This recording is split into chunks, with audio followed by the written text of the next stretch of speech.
outside of that.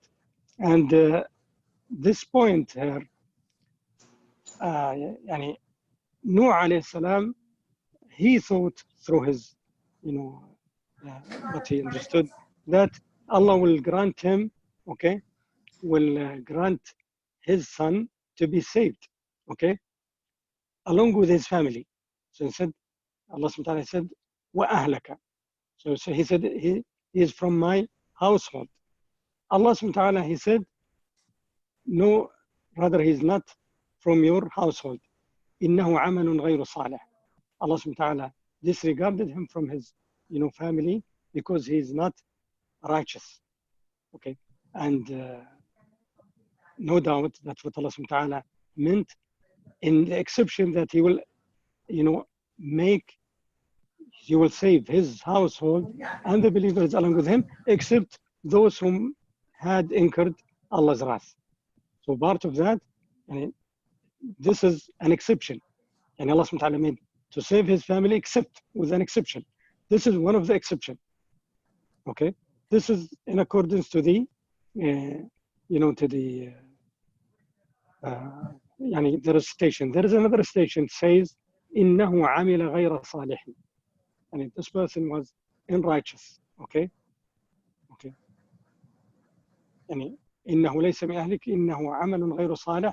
Now, some ulama, they said, by asking Allah subhanahu wa ta'ala to save someone who is a kafir, this is عمل غير صالح to Nuh alayhi salam. That's why Nuh alayhi salam on the day of judgment, when the all people would come to him to, to ask Allah subhanahu wa ta'ala to reckon them and finish the reckoning, he would say that I have asked Allah subhanahu wa ta'ala, but I have no knowledge of her.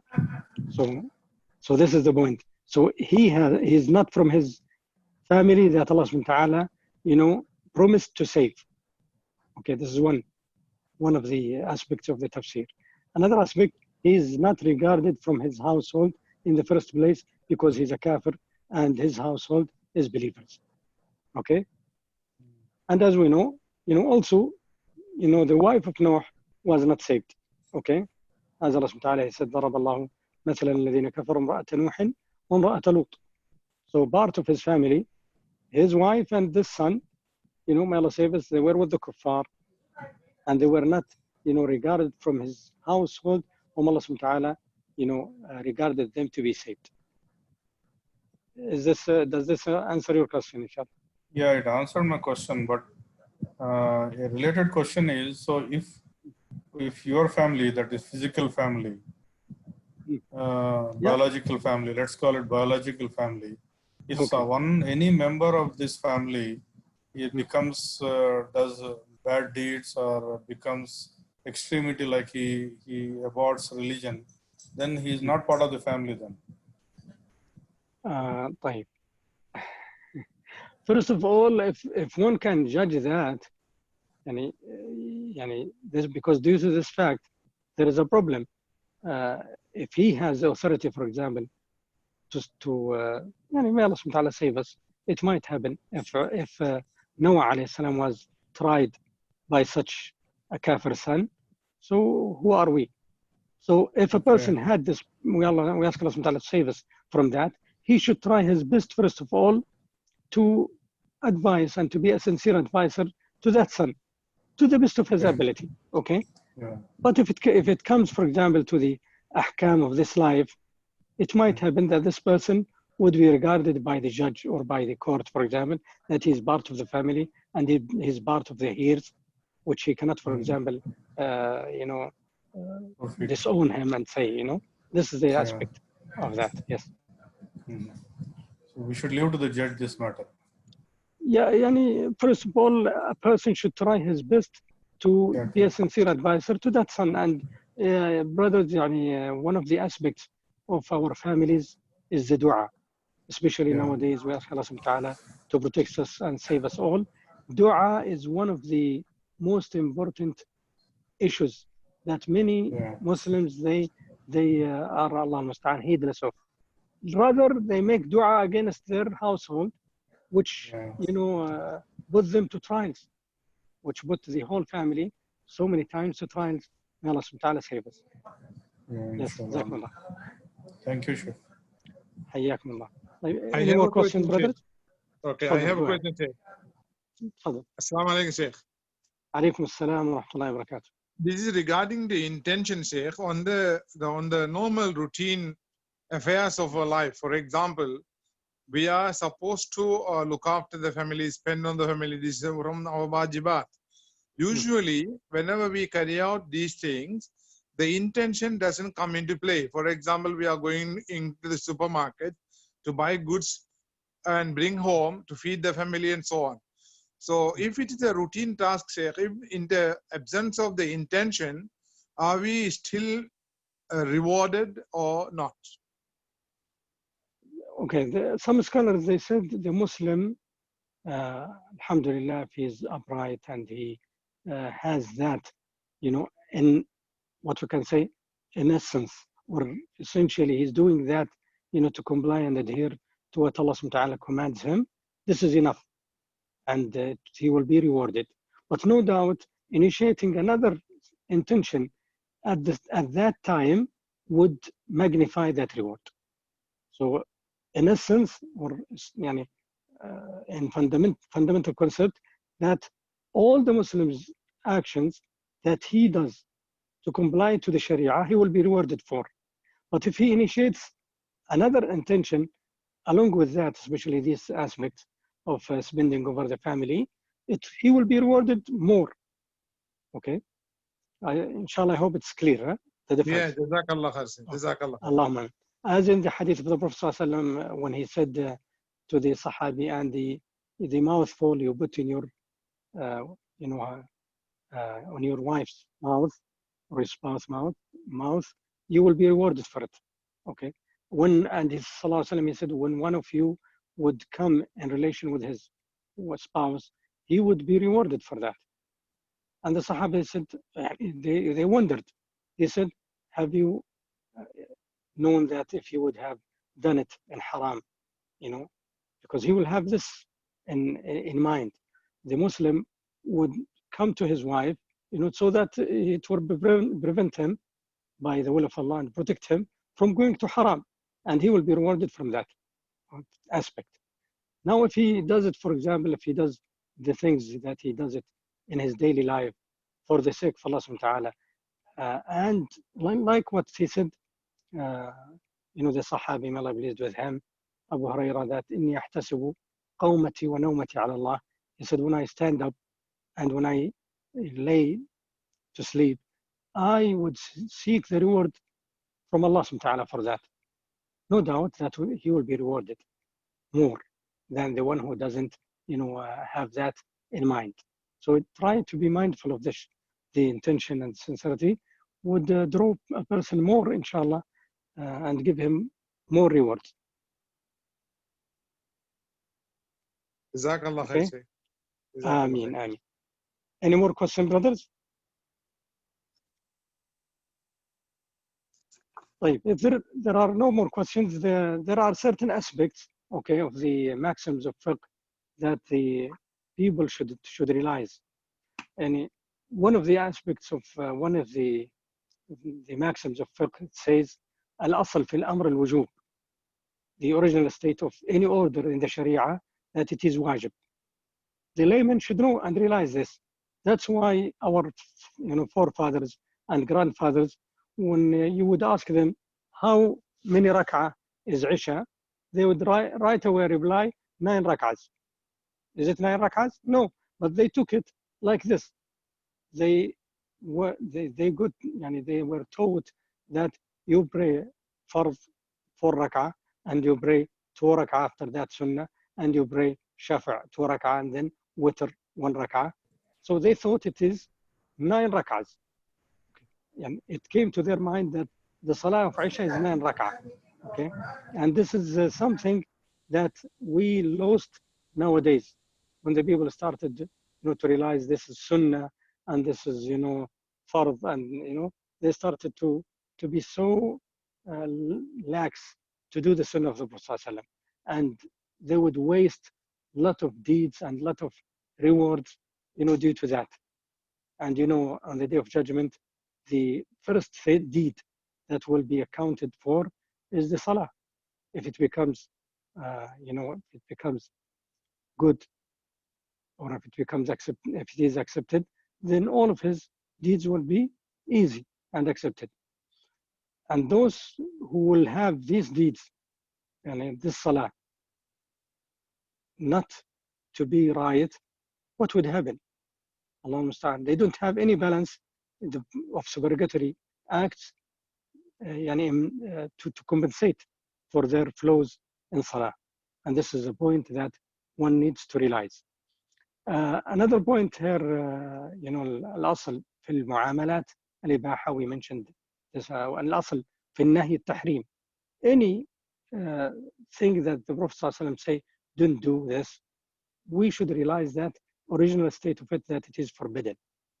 So a person, when he hears a hadith of the Prophet ﷺ, don't do this, okay, he would realize that this, at least it's disliked. But if he would take it like forbidden, he won't come across it. There are certain matters that the people should realize, the layman, is urf. For example, the problem sometimes, there are certain things which are not accustomed to. I would give example with someone, for example, he would marry a woman and they didn't discuss the mahr. If they didn't discuss the mahr and they made the contract, and when they came to the mahr, they started to dispute. One of them said, you have to pay 50,000. The other one said, no, it's 10 or 15,000. So how to judge in this situation? The ulama, they said, we look at the customs of the family of that girl.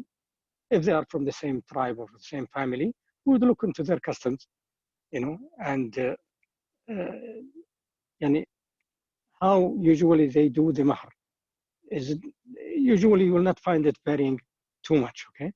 Then we would state that her mahr is like the mahr of the woman of her family or the woman of her tribesmen.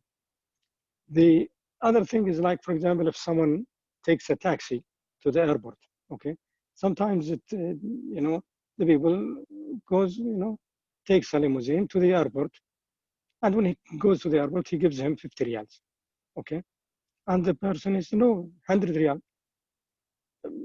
It depends. Sometimes people, they know that taking person from Riyadh to the airport of King Khalid Airport is for 50 riyals. So it's 50 riyals, okay? If they would argue and debate about it, we would say 50 riyals. But if it is not known, okay, like here in Jeddah, because the airport is almost very close or inside Jeddah, so it differs. If one is taking a limousine from Al Jama'ah, is different than from taking him from Al Naim, okay, or from very close to the airport, okay. So a person should not rely on urf here or ada. He should clarify things.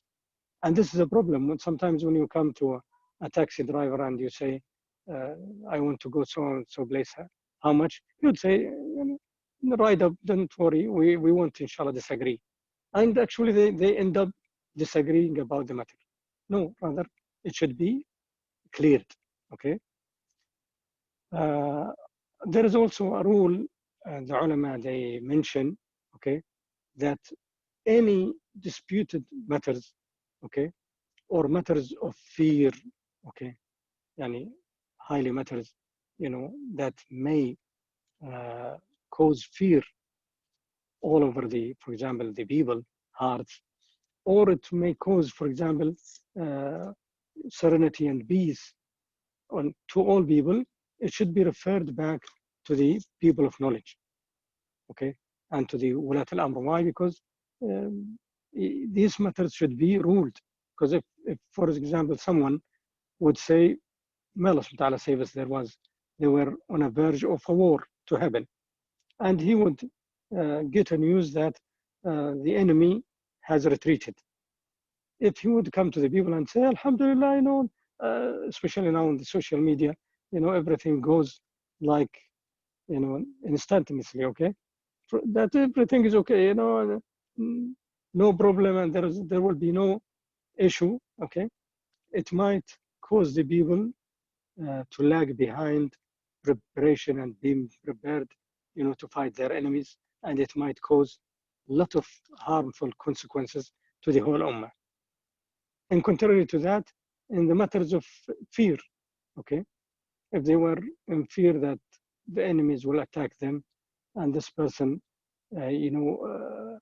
kept on inflating, and inferring and saying to the people that the enemies are outnumbering us, it might cause the people, to stop or to feel cowardness. May Allah subhanahu wa ta'ala save us. And this is bad, no doubt. Okay. Also, the ulama, they said that a person is Ami, is the layman, regarded that he's following a madhab. No, the ulama, actually they state this. They say, ليس لعامي مذهب. No Ami, no layman would say, I am Hanafi, I am Shafi'i, I am Maliki, I am Hanbali, because this person doesn't know what's Shafi'i, what's Hanbali, but he's following, the shuyukh or the alims of his area, whether they are following, Abu Hanifa, or following Imam Malik, or following Imam Shafi'i, or following Imam Ahmad al-Hanbal, or following, the school of Hadith, or whatever school of, okay? The person should, the layman should, they don't have any, what we can say, we ask Allah subhanahu wa ta'ala to guide us and increase us in knowledge, that many Muslims nowadays, they come across many problems in their salah due to the fact that they never asked about the issues of salah. Like, for example, they might encounter, doing extra rak'ah in their salah, and they become perplexed. They don't know what to do. They might come across where an imam has fallen into a mistake in his salah, and they don't know how to correct him. And they would sometimes, make a big trouble inside the masjid due to their differences. Some of them, they said, our salah is invalid, and some of them, they said, no, our salah is valid, and they fight due to the fact they don't realize, and at least they refer the knowledge to the knowledgeable people. If they were in a masjid, they should refer this matter to the imam, if that imam is a knowledgeable person. And unfortunately, many of our imams, they become sometimes neutral. They are not educating their, ma'mumin, and they are not even giving them at least the much of knowledge, to perfect their salah. What to do, what are the shurut of salah, what are the arkan, what are the wajibat, what are the sunan, what are the shurut of, wudu, what's the meaning of sitr al-awra and al-awra.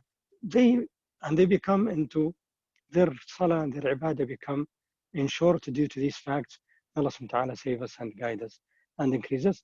Inshallah, we'll stop here, and the next week, inshallah, we meet. We'll try to revise this book, and we might discuss what to take, inshallah, next. We ask Allah subhanahu wa ta'ala to accept our siyam and to make it easy on us to do qiyam in the right way, as Allah subhanahu wa ta'ala, instructed us. اللهم علمنا ما ينفعنا وانفعنا بما علمتنا وزدنا علما يا رب العالمين. اللهم نسألك الهدى والتقى والعفاف والغنى. اللهم إنا نعوذ برضاك من سخطك ومعافاتك من عقوبتك، وبك منك لا نحصي ثناء عليك أنت كما أثنيت على نفسك. اللهم لك الحمد حتى ترضى، لك الحمد بالإيمان ولك الحمد بالإسلام. اللهم سلمنا كما سلمت على رمضان، وفقنا لقيامه وصيامه على الوجه الذي يرضيك عنا، وبلغنا آخره في عافية وستر وسلامة، واجعلنا ممن قامه وصامه إيمانا واحتسابا، ووفقنا لقيام ليلة القدر. اللهم وارفع عنا هذا البلاء وادفع عنا هذا الوباء. اللهم ارفع عنا هذا البلاء وادفع عنا هذا الوباء، وردنا إلى مساجدنا في عافية وستر وسلامة يا كريم يا منان يا رحيم يا رحمن يا رب العالمين. سبحان ربك رب العزة عما يصفون وسلام على المرسلين والحمد لله رب العالمين وصلى الله على محمد وعلى آله وصحبه وسلم والحمد لله رب العالمين. May Allah reward you for your attentive listening and inshallah see you next week. جزاكم الله خيرا.